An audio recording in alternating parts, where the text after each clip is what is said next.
Hi everyone, we're back looking at market structures and we are going to finish off looking at what a monopoly is all about.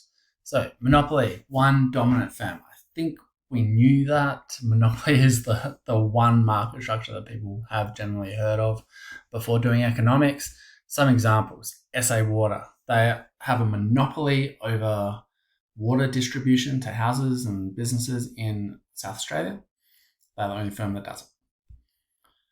Monsanto, they are an agricultural company and they have monopolies over certain varieties of vegetables. So for example, corn, they've produced their one type of corn and no one else is allowed to produce that. So they have a monopoly on it. And De Beers, they are the diamond company. So less of a monopoly now, but they really controlled, they used to control the entire diamond market. Another characteristics, they don't have close substitutes. So, substitute for water, I mean, running water from a tap, there's none really. There's no substitute quite like that one variety of corn and diamonds.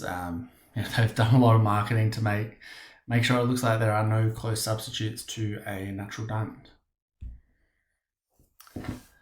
There are high barriers to entry. It is really hard for a firm to enter this market and compete against the monopoly firm. Why is that? We'll have a look. Economies of scale. So we've learnt about this before. So let's have a look at what they might be. So for example, SA Water. Think of the huge expense it would take for another firm to be able to compete with SA Water. They'll have to dig up pretty much everything, right? and put new pipes in. Plus, even if they tried to do that, it would be more expensive. It would be more expensive than SA Water doing it because SA Water do on such a large scale. So the fact that a competitor couldn't do it on that scale means they couldn't compete on price, which means that they couldn't effectively compete. So it's a huge barrier to entry. Patents. This is another one.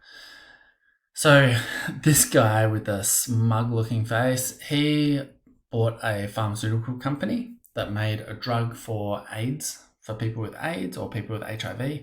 And what he did was he raised the price by 5,000% because that company had a patent. They were the only company legally allowed to produce that drug. No one could compete. So despite the 5,000% price increase, the other pharmaceutical firms would have loved to have competed, but they were legally unable to. So a huge barrier to competing in that market. And copyrights. This is an interesting one. The Walt Disney Company, they have copyrights on their characters. So they have a monopoly on producing Mickey Mouse, right? And lots of other characters. No one else can make a Mickey Mouse movie. No one else can sell Mickey Mouse merchandise legally. So huge barrier to entry. No one else has the access to the intellectual property, the IP of Disney.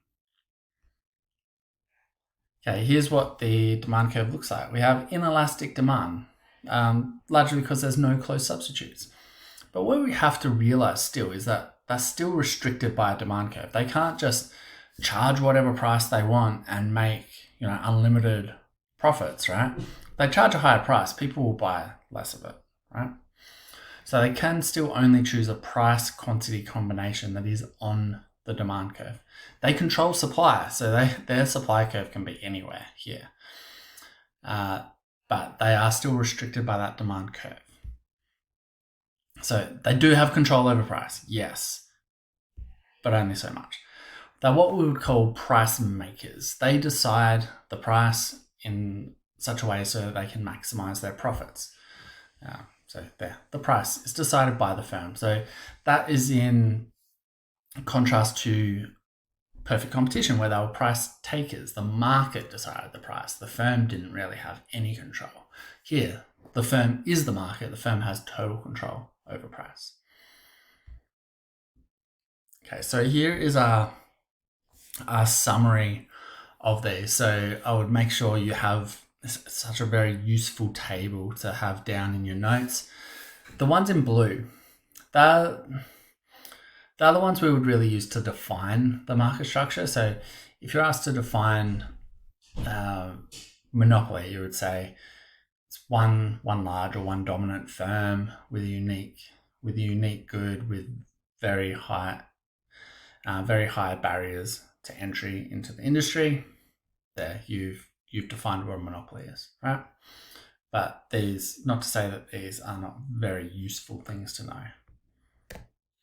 Got a bit ahead of myself there. These are very useful things to know. You should always be able to have a couple of examples for each type of market structure. It's very important.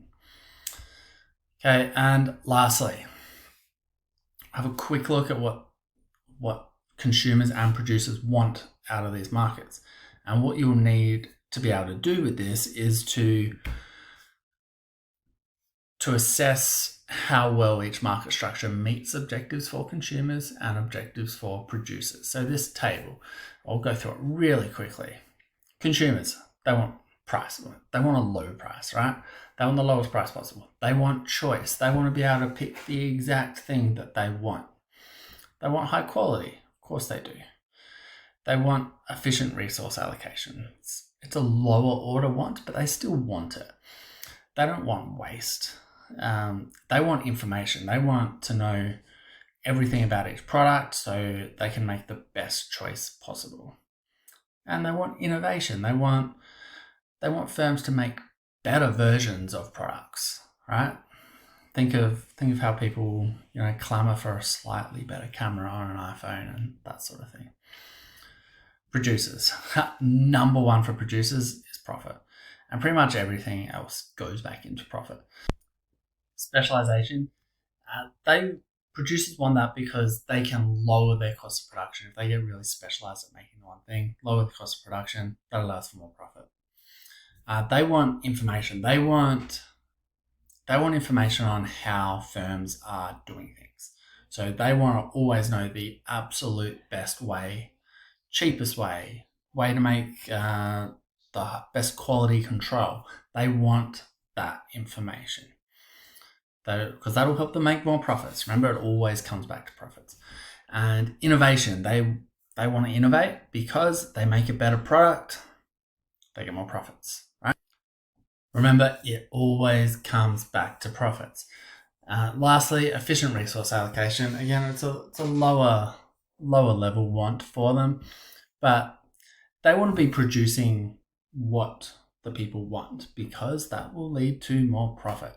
So they want that allocative efficiency that will help them make more profit as well.